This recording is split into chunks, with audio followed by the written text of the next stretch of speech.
Marek's disease is a disease that is induced by a virus, but it is not a disease per se. It's a mix of a lot of diseases. So this virus is able to produce a lot of things. When initially the disease was described, it was just a not really relevant disease that only produced inflammation in nerves in older birds. So nobody really cared about it until the poultry industry started becoming intensive at the end of the 50s. And then it became neoplastic. So it produced tumors. And it was affecting pretty much every single bird, old and young. Mortality was so high that the poultry industry will not exist as we know today if we didn't find a proper method of control.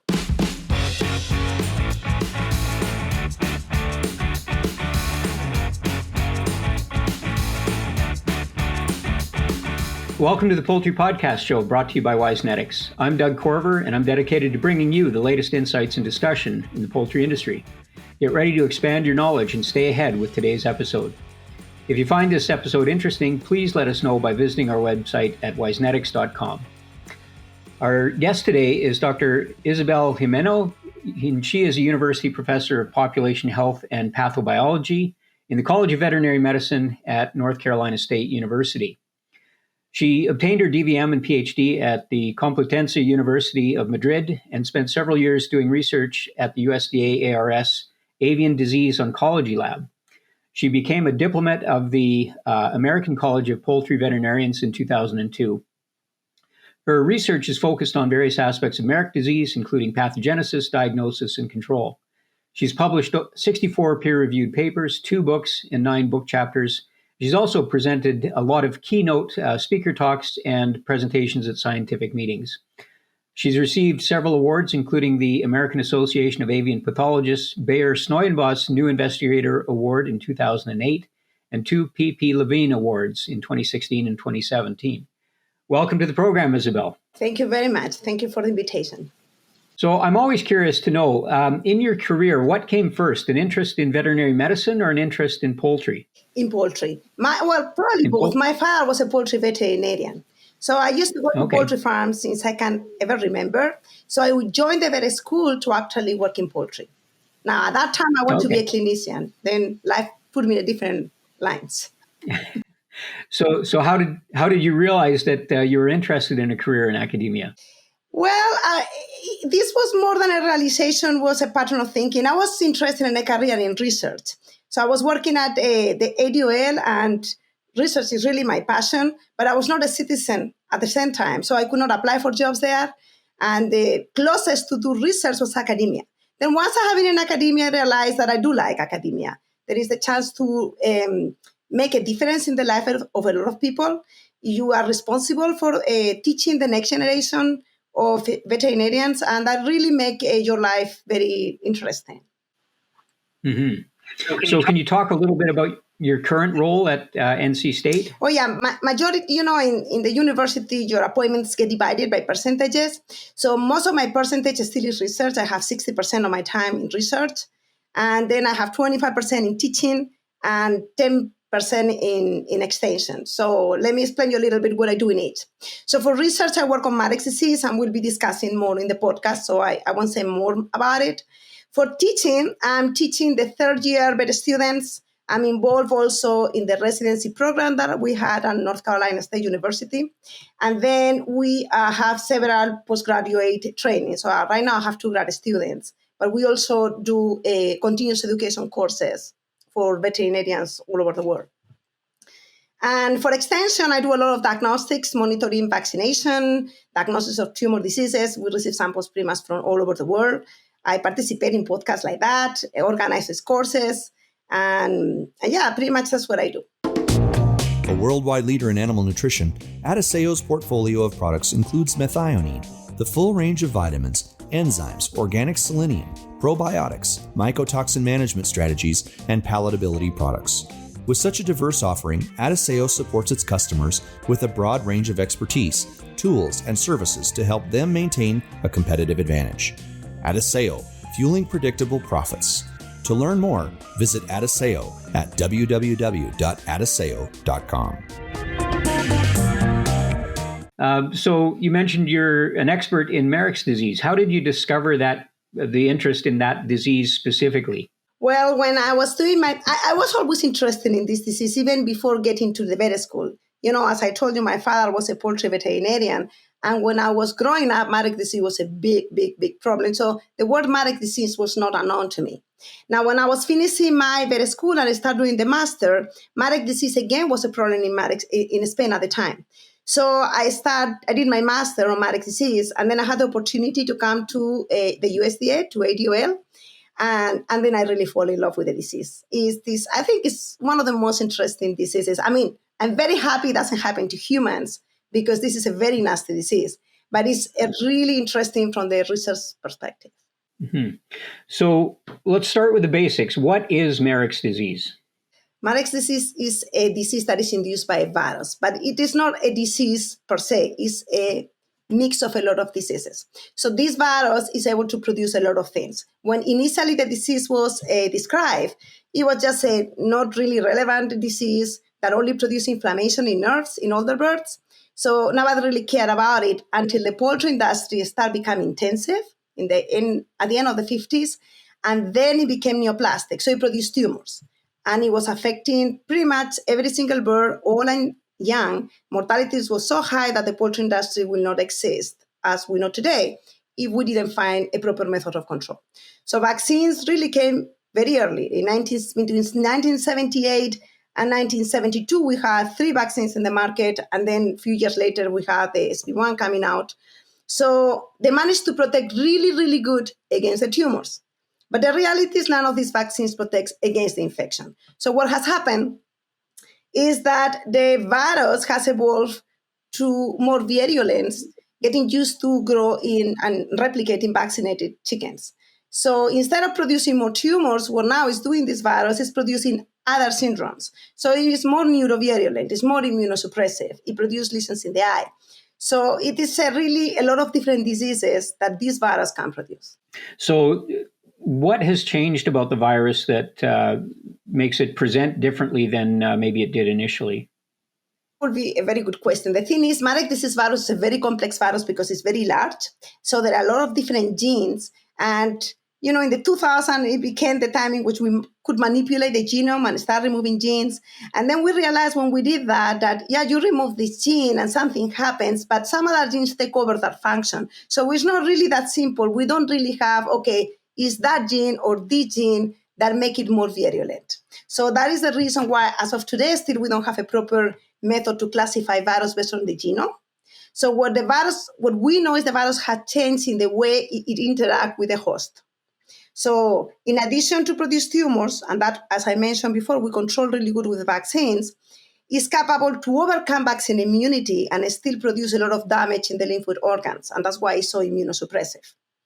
And it has more tropism to produce problems in the neurological system. In a way also because of this manipulation of the immune system, because what it does is produce a really strong immune response with a lot of cytokine release that make a lot of the syndromes, neurological syndromes happen. So I think the virus has become a master to manipulate the immune system of the chicken to its favor. Okay. How is it transmitted?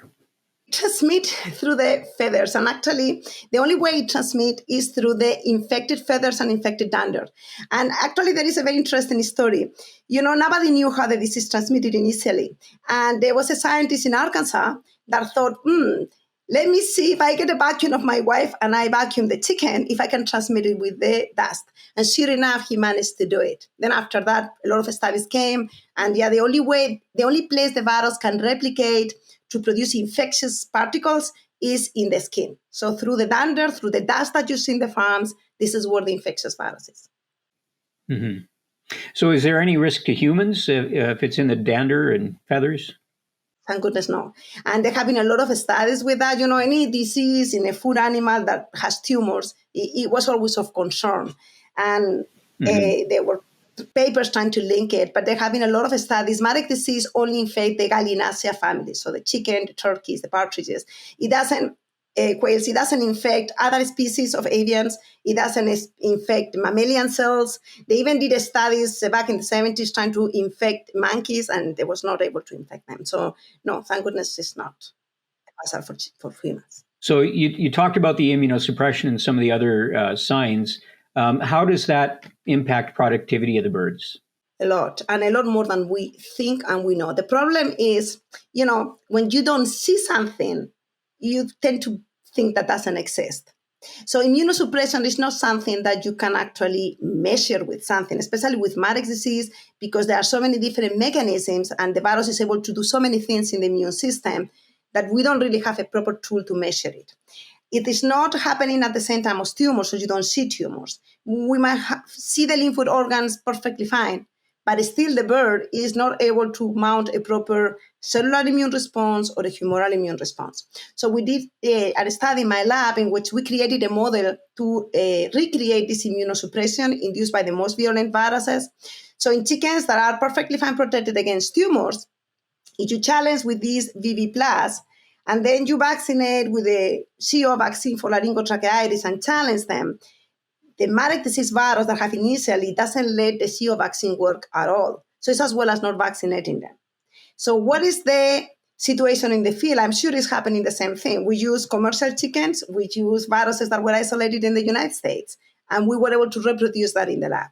So it is very likely that in farms that they have these more virulent viruses, even though they don't see tumors and they don't see lymph organ atrophy, they have a level of immunosuppression. They might have more coccidiosis or less response to certain vaccines, more laryngotracheitis, more problems of infectious process condemnation at the slaughterhouse, bad production. All these things could be induced by Marek's. Now, the good thing is only the VV plus, extra plus produce it, not the whole spectrum of viruses. So there are some farms that they will be fine and some farms that they will not. Is there a geographic basis to the virus? Is it distributed anywhere there's chickens, or is it some countries more than others, or some regions of some countries more than others? The virus is everywhere. Wherever you have commercial chicken, you're going to have the virus. Even backyard, the number one disease is Marek's disease. But how hot the virus is, it depends in a great deal of there are some hot spots. There are some farms that historically have more problems. Some countries, like, for example, the south of Europe, have more problems. And the problem is once a virus of certain virulence get into a farm, it doesn't really get replaced by viruses of less virulence. So, for example, Dick Witter did a lot of studies isolating and characterizing viruses in the 90s, and he found certain areas in Delaware, North Carolina, Georgia, areas that are very heavily dense for poultry, that they were VV+. Then later on, John Van went back to those farms and see which virus they have. And anytime a VV+ was there, we could not find anything less than a VV+ anymore. So see the farm and you live with it. So once the disease is present, is there anything that can be done, or is it strictly a matter of preventing infection? Vaccines are by far the most important piece in the control, but we are doing a lot of other things other than vaccines. I mean, since the 1960s, we know that genetics play a major role. So every single company have the resistance to Marek disease as a trait. So we already have chickens that tend to be a little more resistant than they could be for Marek's. Besides of that, biosecurity is very important because vaccines take around 5 to 6 days to actually develop the proper immunity. And if the challenge happened earlier, then the vaccines cannot really work. So trying to delay as much as possible that infection is very important. And then, of course, a proper vaccination. And that's something probably we can discuss. But Marek disease vaccines are very unique because we don't infect with the virus, we infect with infected cells. And if you have a vial of a vaccine, majority of the cells that are in that vial are not infected with vaccine virus, only percentage of it, maybe 5%, 20 at the most. And of course, the cells that die earlier are going to be the infected ones because they are not healthy cells, right? So any problem, any mismanagement of the vaccine will reduce the dose of the vaccine drastically, and that will not help in the control. So when looking at a vaccination program, how should the vaccine be handled, or how should the vaccination program be managed in order to maximize the effectiveness? Well, these are infected cells, so they come in liquid nitrogen. It's critical to keep the cold chain. The vaccine is going to be liquid nitrogen. The vials are going to be upside down, so there is any thaw at any process, you are going to be able to see it.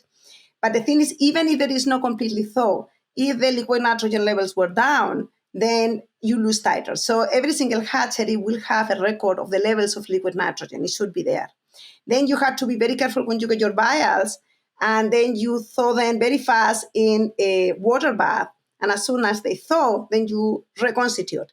One key thing that people tend to forget is you should never leave the vial on the water bath. You have to keep it moving it, because the moment the vaccine gets room temperature, to freeze the cells, they use the MSO that create a kind of it blocks the formation of crystals in the cells, so you need it for freezing them, but it kills cells at room temperature. So you mix them so you never have room temperature in this vaccine anywhere in the vial, and then reconstitute. Then you mix it really good, and you keep on mixing periodically, because if not, your cells precipitate. And you try to use it in a very short amount of time, certainly no more than an hour. If you can do in 40 minutes best. Another thing you should not do is using antibiotics, which is not happening. A lot of people use antibiotics with it. And you should not over-dilute, which is not always happening in broilers. Many times you do 1 to 2, sometimes even 1 to 4. And you should not add any other thing in the vials. Like, for example, I remember a case of trying to add alternative to antibiotics like oils or things like that, because you can not only block the vaccinator, but also reduce titers.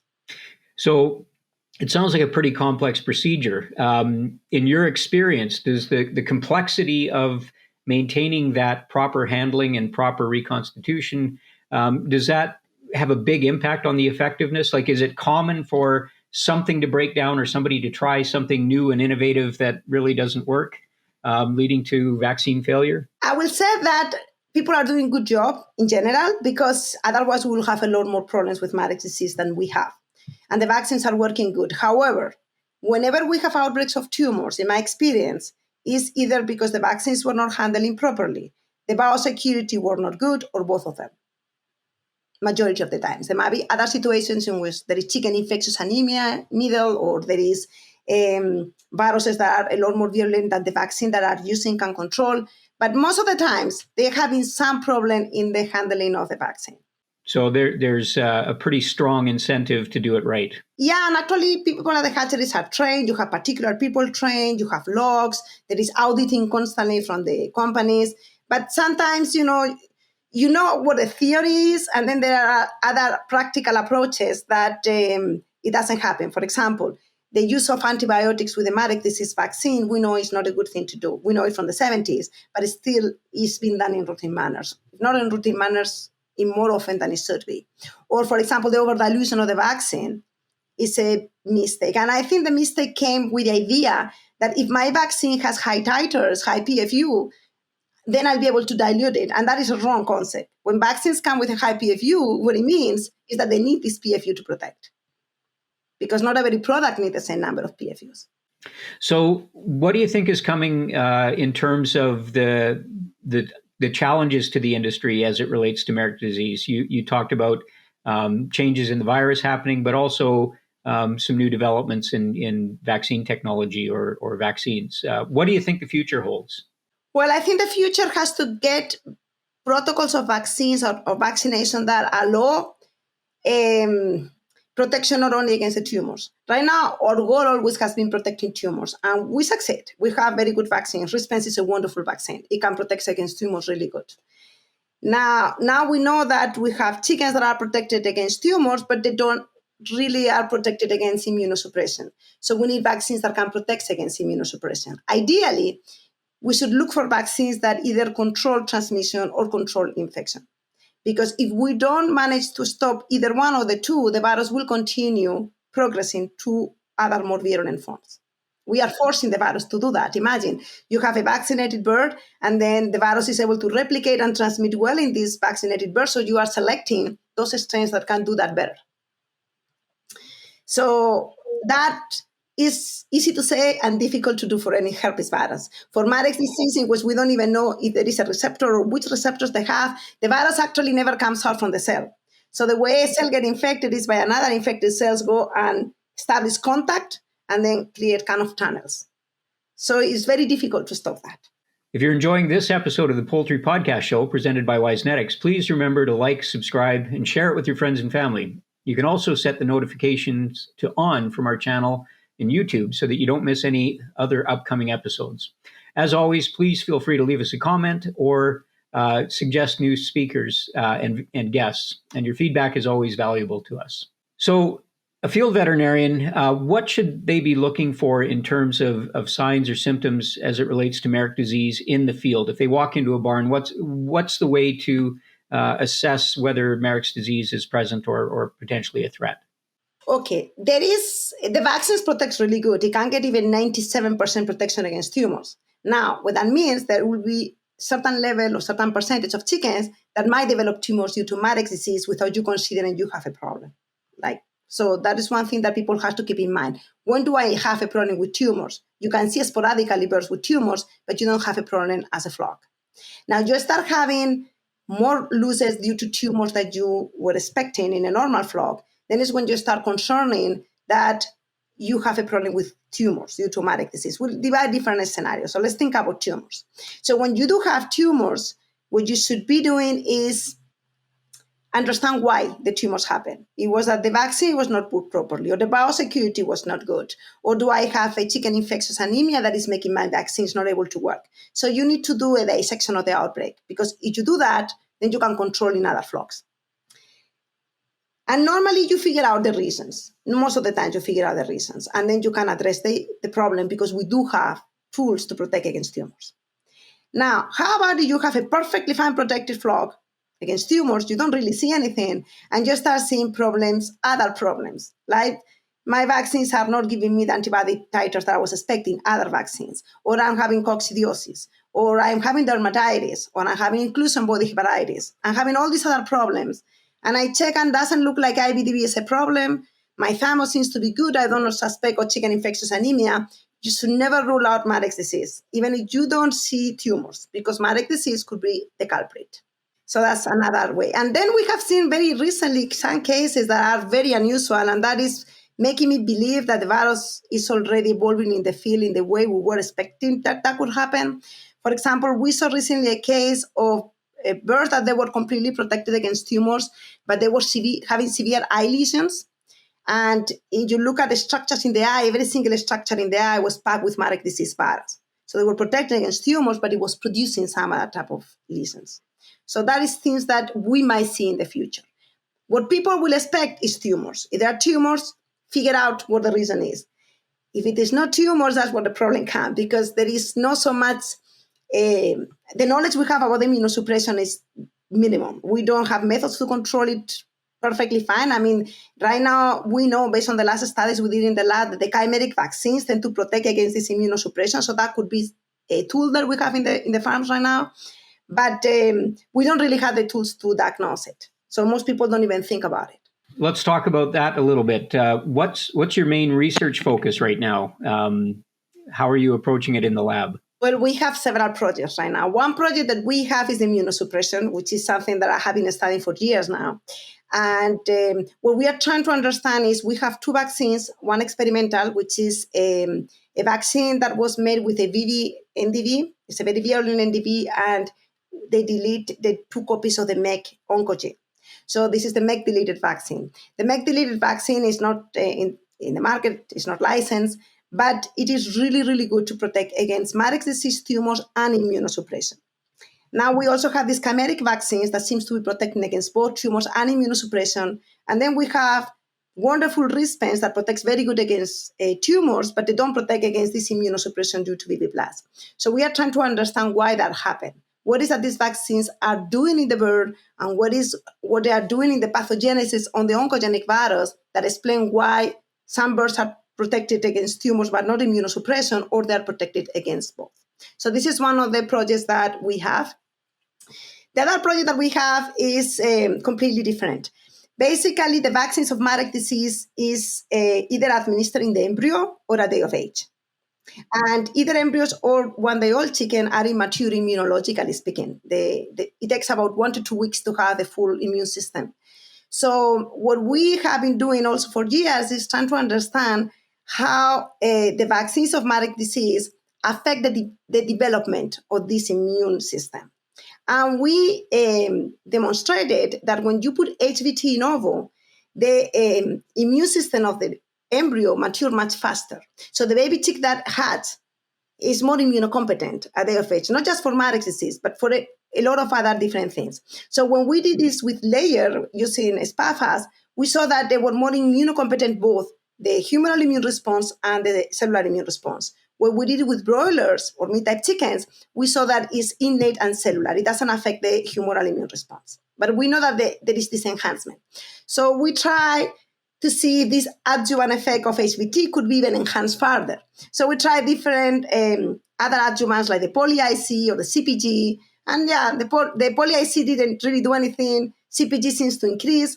Then we see what happens with the other Marek disease vaccines that you put with HVT, and looks like neither Rispens or SB1 have a negative effect, but doesn't add anything else. So then we try with the chimeric vaccines, and this seems to be promising. It seems that we can go a bit further. Now, we can optimize this effect of HVT also by modifying the dose. So when we did a study with this particular HVT that we use, the sweet spot was around 6,400 PFU. Double, it was worse, and middle or half or quarter was also worse. So there is ways to actually manipulate the way the immune system matures. So this is another thing that we are working on. Mm. How important is maternal antibody protection? That's a very good question. It does something, but it doesn't do enough. So what maternal antibodies do is delay the initial replication of the virus. So it shifts the pathogenesis of the virus for about 21 days. So, for example, some of the syndromes that Marek disease virus do, we know that if you get a chicken and you challenge with a VB plus MDV, at 8 to 9 days, if they don't have any maternal antibodies, it's going to develop transient paralysis, which is basically it's brain edema, the bird develop paralysis, and then either recover or die. Well, with the chickens with maternal antibodies, this happens, but it doesn't happen at 9 days or 8 days. It happens around 30 days. So it just moved at 21 days. We know that with our maternal antibodies, the virus is able to produce severe damage in the lymph node organs very early, around 5-6 days after infection. Well, with maternal antibodies, this is shift again to 30 days. So in a bird that is not vaccinated and has maternal antibodies protect to a certain extent until 30 days. It delays everything. It doesn't protect against tumors because that is way later. But for these 21 days, you have a level of protection. So countries that send to slaughterhouse the chickens early, as long as they do it earlier than 30 days, they should be okay. But if they wait, if it is after 30 days, you are going to pay a toll in immunosuppression or in other syndromes. It's time for our famous 3. Elevate animal performance with Berg & Schmidt Animal Nutrition, your trusted ally in excellence. Their high-quality feed ingredients like coated nutrients and fat powders provide ruminants with extra energy, boosting health, productivity, and cost efficiency. Unleash your herd's potential with Berg & Schmidt. Well, that's been a really fascinating look at the current state of knowledge in Marek's disease. I've got a few questions for you that hopefully are a little bit more fun than the topic of serious disease. What's your favorite poultry-related book or resource that you go to? Well, the Bible for poultry people is The Diseases of Poultry. I mean, that's, for example, when you study for boards, that is your book. So anytime, even today, I have been working on Marek's for 30 years, but today still I many times go back to the chapter and look at it, because you find, older papers that you didn't realize that they were there, or it's a wealth of information. So yeah, that is. How about outside of agriculture? What's your favorite book or resource? I used to read a lot. I love reading, but I have small kids. And my life turned upside down. So it has been a while since I read. I like very much Isabel Allende, very much like those type of novels. I used to read when I was young, Dostoevsky and a lot of other classics. But nowadays, I hardly have time to work and take care of my kids and survive. Yeah. Well, that's an issue for a lot of us. So I hope it's a phase. Yeah, no, that's great. So, Isabel, thank you so much for joining us and sharing your knowledge on Marek's disease. I learned a lot, and hopefully our listeners will as well. So that concludes another episode of the Poultry Podcast Show presented by Wisenetics. Thanks for joining us today. And don't forget to subscribe to our podcast to stay updated on future episodes. If you enjoyed today's episode, please leave us a review because your feedback is important to us. Visit our site at wisenetics.com and learn more about all our podcast segments like poultry, swine, dairy, beef, feed mill, crops, and pet food. I'm Doug Corver, and I'll see you next time on the Poultry Podcast Show.